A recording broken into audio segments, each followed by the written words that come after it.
It's gonna be like show's called Important People. No, it's good. Just I'm at the news. I'm at the news desk.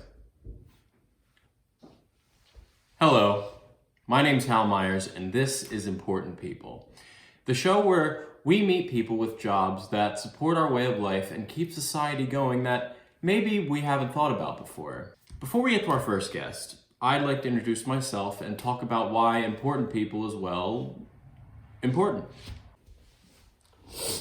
Oh, God.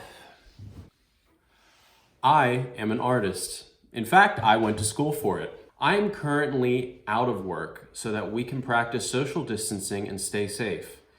During this time, my job was not deemed essential, although I would not have gone into this field if I didn't think it was.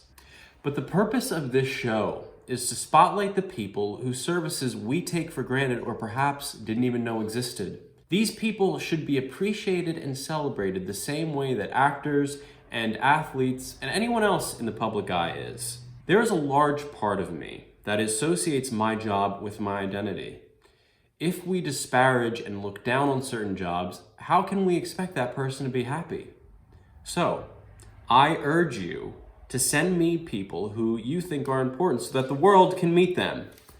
So, without further ado, let's meet our first guest. Our very first guest on Important People is a meat manager at the largest supermarket chain in Phillipsburg, New Jersey. It also happens to employ the most people in the state. And he's also my father. Please welcome Harold Myers.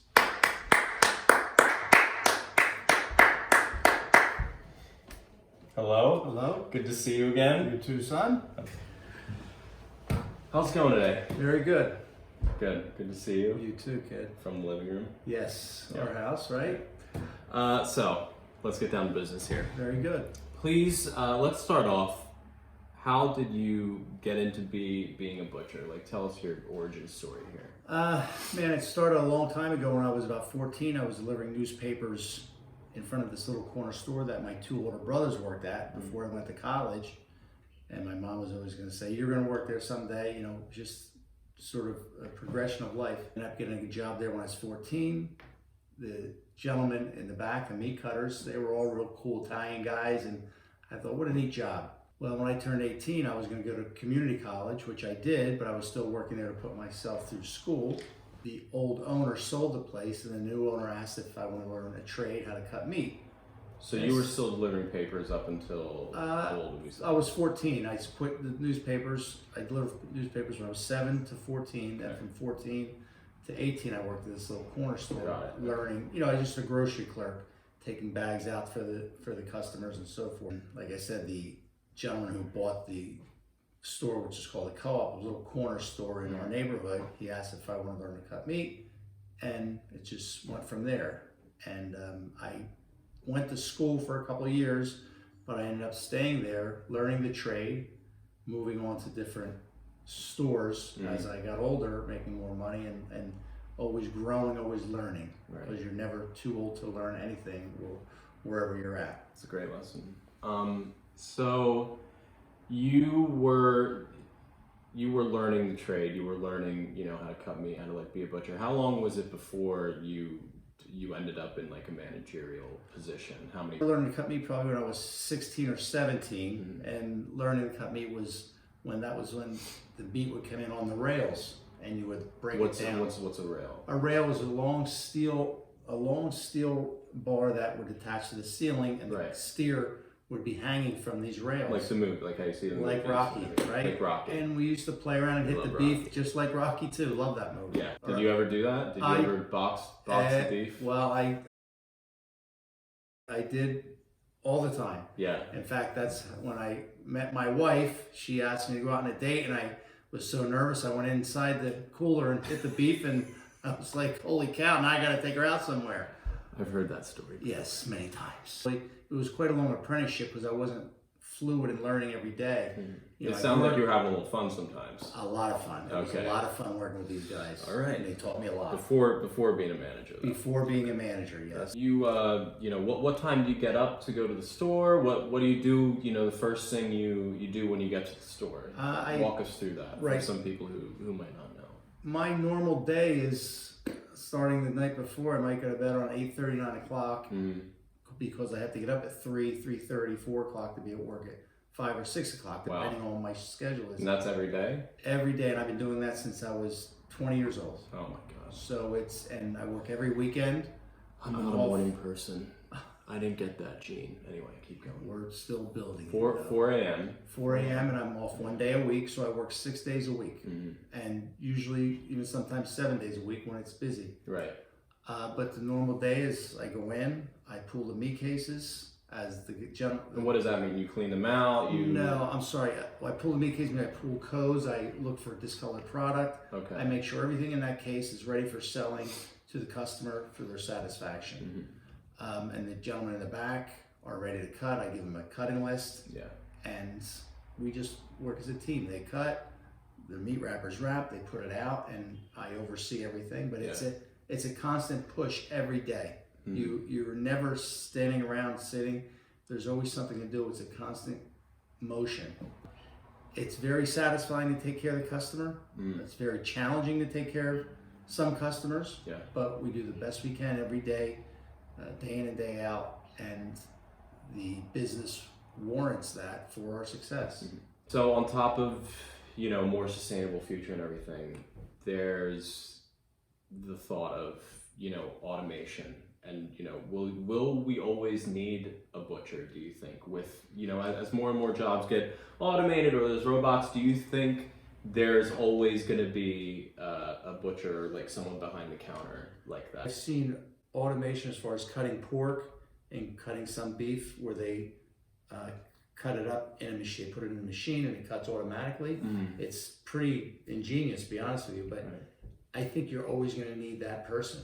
Yeah. I think you're always going to, whether it's a little corner store or a supermarket, people are going to always want that fresh cut meat. Right. And to my benefit, I hope to God they do, because otherwise I'm going to be out of a job. Of course. So that's why you have to always go the extra mile and make yourself so important that they always need you. And that goes with any job. You always want to make yourself so important in any job that that company needs you or that customer needs you, so you can sustain your life with your family. Right.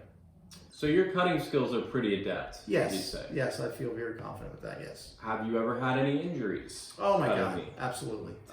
Give us like some top two injuries. First day I picked up a knife, I was 17 years old, and I was boning out a pork butt, and the gentleman was teaching me. I remember. What does that mean, boning out? Boning out is taking the bone out of a pork butt and making it boneless. Okay. And the gentleman next to me, his name was Russ, good old Italian guy. He taught me everything I knew, and I was cutting it. I was boning it out, and my knife slipped, and I have a nice big scar right here. Oh my God, I can see it. Yep. I wish we could show everyone. The blood spurted up and hit Russ. He said, "What the hell's are you doing there?" He goes, and I'm like, "Oh, geez." So This was the first day? First day, and I might have quit then. I didn't think anything of it. I walked up to the hospital. I got my stitches, and I went back to work. While we're on the subject of cutting and knives, I was wondering if you could show us maybe a little tutorial of, Oh my God, I'd of love some to. of the beginner knives. Sure. Well, I wouldn't really use beginner knives. They were really expert knives, very sharp tools of the trade. All right, bring them in here. Yes.